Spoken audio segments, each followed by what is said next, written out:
Bonjour et bienvenue dans cette édition de Première Classe TV. Nous nous rendons d'abord en Russie, où les tests d'un nouveau moteur ont été faits sur un Yak 40 modifié. Puis nous irons voir du côté de la Californie, où le X-59, l'avion supersonique silencieux, fait ses essais de roulage au sol. L'aviation du futur, c'est tout de suite sur Première Classe TV. En Russie, un Yak 40 va tester la turbine VK800SM. L'Institut sibérien de recherche aéronautique Chaplyguin a achevé l'installation et la mise en service du turbopropulseur VK800SM dans son centre d'essai de l'aérodrome de Yeltsovka à Novosibirsk. Uzga, le développeur du moteur, travaille en collaboration avec les spécialistes de Sibnia pour préparer les essais en vol du moteur VK800SM à bord du banc d'essai volant du Yak 40 LL. Le prochain programme d'essais en vol permettra de vérifier la stabilité du moteur, la contrôlabilité et la capacité de redémarrage en vol dans toute la gamme d'altitude et de vitesse. Le moteur équipé d'une hélice quadripale a été installé dans la partie avant de l'avion, remplaçant le radar météorologique standard. Ces travaux s'inscrivent dans le cadre du programme russe pour le développement de l'industrie aéronautique qui vise à intégrer le moteur VK800SM et l'hélice AV901. Le contrat gouvernemental porte sur la 5e phase du programme de recherche et développement, la certification de type étant attendue d'ici décembre 2027. La valeur du contrat dépasse 10 milliards de roubles.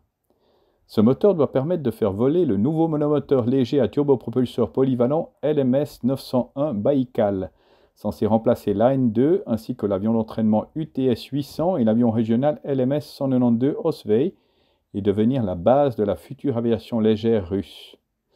La puissance maximale varie de 810 à 870 chevaux. Le développement est en cours sous contrat avec le ministère russe de l'Industrie et du Commerce, les besoins en matière de maintenance et d'exploitation atteignant ceux de leurs homologues étrangers contemporains. La conception du moteur a commencé en 2019. Le générateur de gaz a été assemblé en 2022, suivi d'essais de développement en usine en 2023. 2024 a marqué l'achèvement de la phase de développement et la transition vers le programme d'essai. Dernière étape avant le premier vol du X-59. La NASA et Lockheed Martin ont débuté les essais de roulage du X-59, soit la dernière étape avant le premier vol. Pour la première fois, l'avion supersonique silencieux X-59 de la NASA, développé par Lockheed Martin, s'est déplacé par ses propres moyens, lançant officiellement ses tests de roulage. Le 10 juillet passé, le pilote d'essai de la NASA a effectué le premier test de roulage à basse vitesse de l'avion dans l'usine 42 de l'US Air Force à Palmdale, en Californie. L'avion expérimental est conçu pour démontrer comment réaliser un vol supersonique sans banque sonique. Ce qui semble être un mouvement simple est en fait incroyablement important. Son objectif principal est de confirmer la maniabilité, les performances et le comportement du système de l'avion pour des décollages, des atterrissages et des mouvements au sol en toute sécurité dans un aéroport. Au cours de ces tests vitaux à basse vitesse, les ingénieurs et les équipages de vol ont observé de près la maniabilité du X-59 alors qu'il se déplaçait sur la piste. Lors des tests à basse et à haute vitesse, l'équipe dédiée du X-59 validera les systèmes critiques tels que la direction et le freinage pour garantir que la stabilité et le contrôle de l'avion sont parfaitement dans diverses conditions. Ces contrôles visent à renforcer la confiance des pilotes et des ingénieurs en confirmant que chaque système fonctionne exactement comme prévu.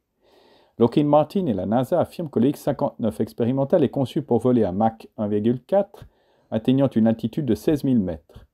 Mais ce qui fait la différence du X-59 vient du fait que celui-ci doit permettre de réduire, voire de supprimer les forts bancs soniques. Le programme nommé Quest de la NASA vise à présenter la technologie de vol supersonique silencieux.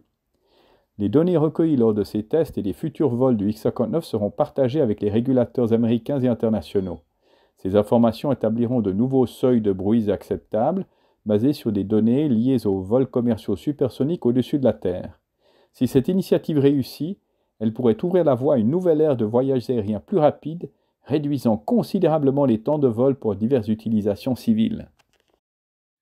C'est ainsi que se termine cette édition de Première Classe TV. N'oubliez pas de cliquer sur j'aime, de vous abonner, de partager ces vidéos.